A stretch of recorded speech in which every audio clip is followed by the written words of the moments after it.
Hi and welcome to the new section on exponents and radicals. In this series of videos we'll be exploring the different forms, their basic rules, how to go back and forth between the two worlds, and we'll be practicing evaluating some equations that we come across. And in particular we'll also be dealing with the dreaded negatives in both the exponents and as well under the radical symbol. So welcome to this section and hope you enjoy. And perhaps one brief reminder before we get going, and that is that because this will be broken up into several videos, it will be important that you look at the directions on the top of each assignment page, and be sure you're looking at the right video to go with the correct online homework assignment. Alright, let's get down to it. Alright, so let's get on with basic exponential form. And that brings us up to some rules and some forms. Here we go. The first thing to recall is that the exponential idea is that we have some kind of a base and some kind of an exponent. And in this case I could have b as my base and a as my exponent. And maybe let's give ourselves an example. Let's have 3 to the 2. So this basic form tells us that what we mean is to multiply 3 by itself 2 times. So maybe you should practice here, and I'll say 5 to the third and hit pause and then think what that might mean. So let's just double check that. Alright, you're back now. So that's saying to multiply 5 times itself 3 times. So we can see that there are 3 5s there. Now, when we have an unknown like a, we simply mean that we would multiply b times itself a times. And we are for the moment assuming that a is going to be an integer of some kind. So a is going to be something like 1, 2, 3, 4, 5, or maybe even negative 2, 3, 4, 5. But we're not going to, for the moment, worry about things like 0.035 or something really insane like 3 to the e or 5 to the pi. These things are kind of a little bit beyond the pale for the moment, but the rules will apply. The rules will apply still, even for weird cases like those. So let's see. Let's take a look at some of the rules. The basic rules that we have. So this is rules for us to worry about. The first thing is that we might have an exponential situation like x to the a, and it's being multiplied by something like x to the b. So this one is saying to multiply x times itself a times, and this is saying multiply x times itself b times. So overall I'm going to have a plus b x's times themselves. So that should make sense that that's going to be a plus b, like this. Now if I have x over a, x to the a over x to the b, this is saying that I'm going to multiply x times itself a times and x times itself b times here, and I would be able to cancel numerators and denominators, as many b's as there are from a. So we're going to see that this is going to be a minus b. Now these are two of our most basic rules. Let's just practice these for a moment and then we'll add a few more new rules. So what if we had, for example, x squared times x to the third? What that's going to look like is x times x, and then we're multiplying that by x times x times x. So that's going to be equal to x to the fifth, which is just what our rule says that it ought to be. So we would have shortcutted that by just saying we'll add 2 and 3, so that's 2 plus 3, and therefore x equals 5.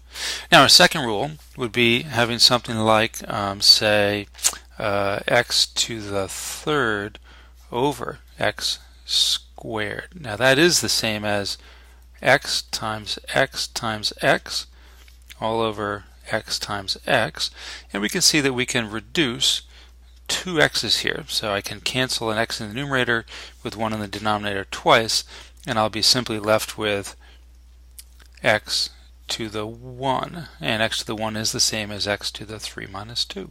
So those are our first two rules, and now we'll go on and add another pair of rules. So this is rules part 2.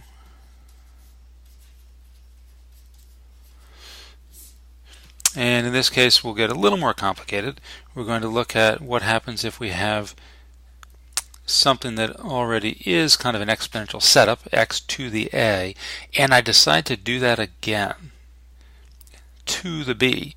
So in this case, what I'm really suggesting is that I'm going to multiply x to the a times itself, b times. So that's going to be having x to the a times x to the a times x to the a, on, and I'm going to do this b times. So it looks like I should just add the a's until I run out, and I'm going to be doing that b times. So it seems to make some sense that this is going to end up being x to the b times a, because I'll be adding a up that many times. Now let's practice that a little bit. What if we had something like x squared and we were going to cube it? So this would be saying, let's take x squared times x squared times x squared, and we can see by the original rule of adding that I'll end up with x to the sixth. Now let's go on to another slightly more tricky one. What if we had two particular numbers and we're raising them both to an exponent? Now in this case, what it's suggesting is that I'm going to multiply x times y b times. So I'm going to have pairs of x and y being multiplied. And we're going to do this over and over and over again until I run out. We're going to do this b times. And we can see that that means I'm going to have x times x b times. So it makes sense that I'll have x to the b, and I'll also have y times y times y, on and on, b times. So I'll have y to the b. And one quick example there, what if we had, say, 3 times a all to the fourth? That's going to suggest that we have 3 to the fourth times a to the fourth. So here are the rules to keep in mind, that x to the a, all of that raised to the b, that entire quantity, is going to give us x to the b times a. And that if I have x times y, all of that raised to the b, that I can distribute the exponent, and I have x to the b times y to the b. Now let's look at what we do with negatives in this case. Negatives are kind of a tricky one. So this is the one careful thing we have to do with exponents, and many teachers have many different methods for talking about it. I like to use the idea of an elevator, and in the end we'll see if we can make some sense of that. But if I have x to the negative 1, what that's asking me to do is to have 1 over x. So if I had x to the negative a, I did this some number of times, I'm going to be doing this same thing. This is really 1 over x all raised to the a, or 1 over x to the a. So this second piece here is a more general solution. So x to the negative a is going to be equal to 1 over x to the a. Now, this means we can also go backwards, that if we had something like 1 over x to the negative a, that this is going to be the same thing as the reciprocal of a reciprocal. So this is going to be 1 over x to the a, and then I can flip my denominator, or multiply numerator and denominator by x to the a, and there we go. So this negative essentially allows us to go from denominators to numerators, or from numerators to denominators, and I like to think of it as an elevator to go up and down on a fraction. And that's pretty much it for the rules. Let's do one nice example here. Do one general example, and if we can do this, then you can do pretty much all of them. They all are sort of like this, and I'm going to try to cover all of the rules I can think of that are crucial in one go here. So let's see.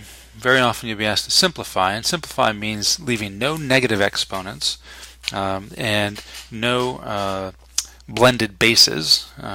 So we want to make sure that we don't have say a y left in the numerator and a y left in the denominator. So let's see, here we have x to the negative 2, and that's going to be the same thing as 1 over x squared. So we can bring that down to the denominator, so that's going to be x squared, and then we have x cubed already in the denominator. Now this y squared could be the same thing as y to the negative 2 in the numerator. And then we can simply apply the rules that we've learned, and we just add now. And 3 minus 2 is just going to be y. Don't forget our little multiplication symbol there.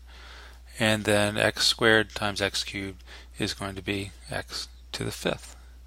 So that's one nice simple little example. All right, well, next up is an introduction to radicals. So we'll see you shortly. And just a couple of final rules for exponential form. We had when x times y was all raised to the a. Now x over y all raised to the a. Again, we're going to find out that this is going to mean x to the a over y to the a. So you might have something like 3 over 2 and have that be say squared, and that's going to be the same thing as 3 squared over 2 squared, or 9 over 4. And then here is our real pride and joy in the exponential world, which is that any base raised to the 0 is going to be 1. So 3 to the 0 is 1, 5x plus y all to the 0 is 1. It doesn't matter what you put inside this box here. If you raise that all to the 0, it's going to be equal to 1. So this is huge. And you'll find that in many cases this makes your life very easy when you notice that you have anything to the 0, that becomes just equal to 1. Alright, off we go.